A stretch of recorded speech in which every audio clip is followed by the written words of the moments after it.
Guys, Ray from Apple Valley Astrologer. So, Mercury in Scorpio is sadly officially over, and I know some people usually have different opinions of that, but since I have Mercury in Scorpio, it definitely gives me more of a drive for occult ideology. So I almost feel like my mojo's kind of stolen from me at this point, but I still have this obsession that I'm now starting to develop with making more videos. So I'm going to shift to something a little bit more practical and a little bit more expansive than the natal chart, natal astrology. But anyway, so a lot of people are either unsure or don't understand mundane or political astrology. I myself am not an expert by any means. So I'm actually just going to go over the houses because I am going to start talking a bit more about mundane astrology just with the Uranus-Pluto square that had its final degree earlier this year, and with all these eclipses happening, and also with some of my personal, I could say, ideations, paranoid visions, depends on the day how I translate that, of different current events in Nostradamus quatrains that I was getting into. I think it's important, and I'm feeling this urgency to start focusing on mundane or political astrology.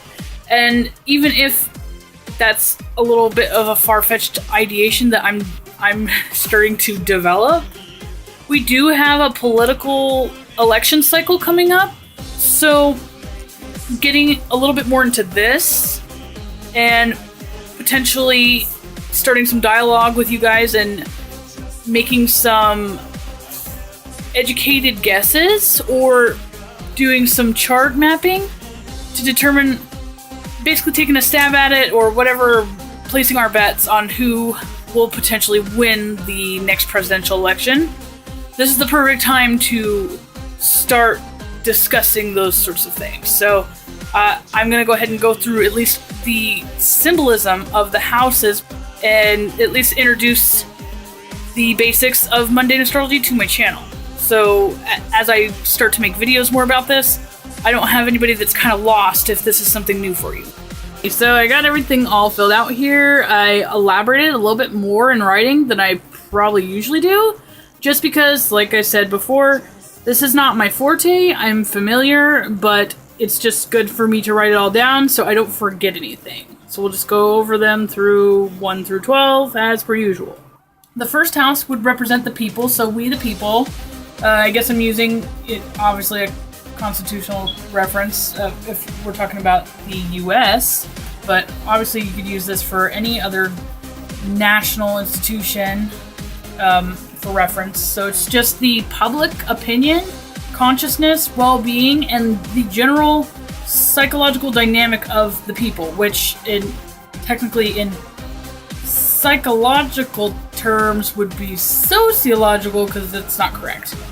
Sorry, I'm just being really weird about that. So anyway, the second house is economic institutions. So that controls banks, currency, investments, and valuable assets. And when I put valuable assets, that also includes museums. Then we go into the third house, which is transportation and communication. It rules over television, broadcasting. Also can deal with telephones. I didn't put that one down. So it can affect your postal service, your mail, the post office, the internet, and educational institutions. Then we move on to the fourth house, which represents real estate and land, and it focuses on natural disasters, and it can have malefic influences on the country or the government in power at the current time.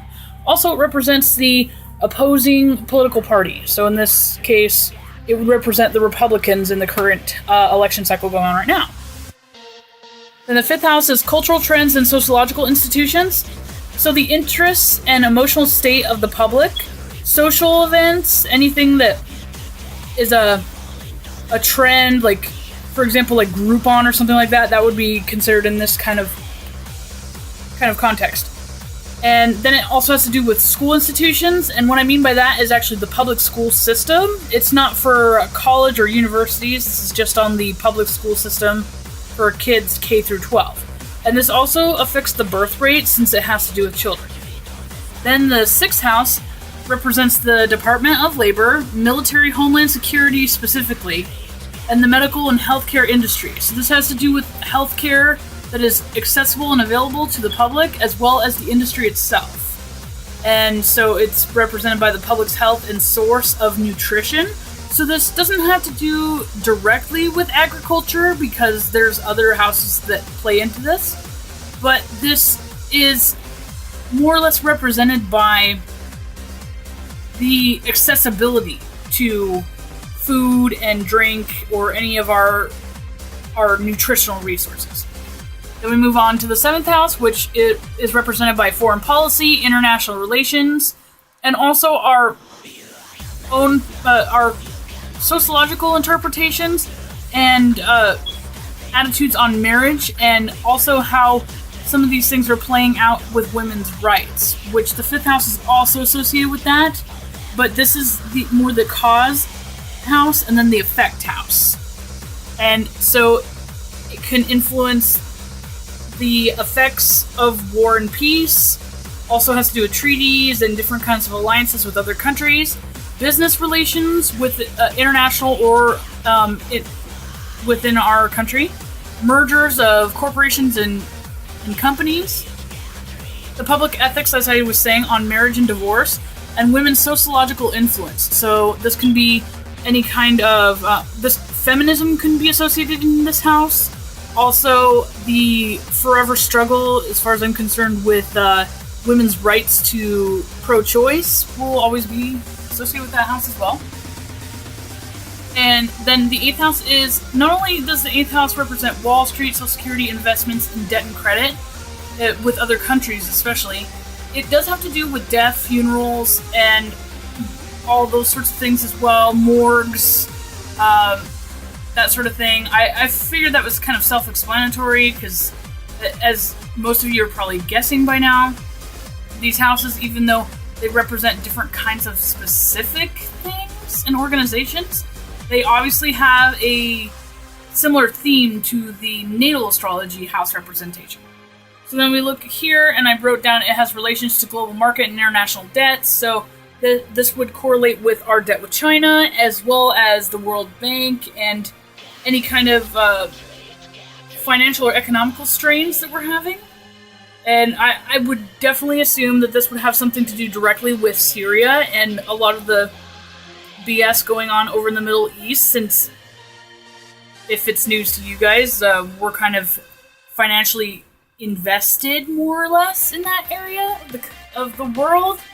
And it's not just all we're innocent bystanders in that. I'm not going to go any further into that, because then it's going to seem like I'm projecting my own biased interpretations of that. So anyway, the 9th house represents immigration, courts, and laws, foreign travel. So when I say foreign travel, anything that's not within our continental United States, that's also including actually Alaska and Hawaii. So if you're going to a different country where you actually need a passport to go. Then we have religious institutions that are also associated here. And then, because of course this is the 9th house of higher learning, academia and university institutions are affected in this.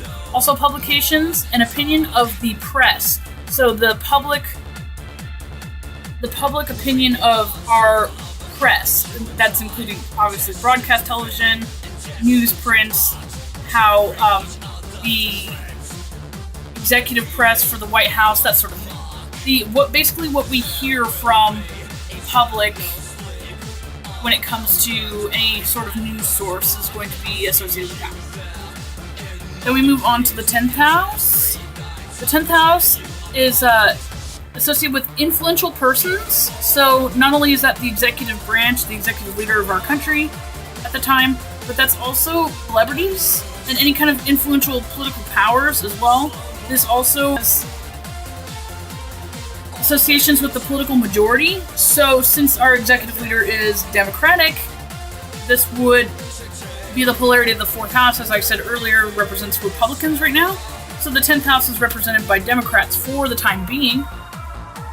And it affects our international reputation, and it attributes to, like I said, influential people on an international level. So the relations that we have with other countries, whether that balance or that relationship is abused or violated or strengthened, would actually have direct relation to the executive leader and political majority that is influencing our global reputation. So then we move into the 11th house. This represents minor government institutions. So when I say minor, it's anything besides the executive branch. Organizations, especially any that are government organizations, legislation, and the Congress and Senate. It controls specifically the Treasury, the stock exchange, not the actual stocks or the monetary value of the stocks themselves, but the actual organization behind it. Then, like I said, any government organizations, the House and Senate, and any projects or purpose that is associated with these institutions. Then we move on to the final house. The 12th house represents crimes and treason, terrorism, destruction, secret agendas. That's specifically of either government organizations or the government themselves. It could also attribute to CIA, any kind of secret spies, operatives, that kind of thing. And then also mass manipulation, regardless if that's directly from the executive branch, from some sort of secret institution, if the media is in cahoots with the government, that sort of thing.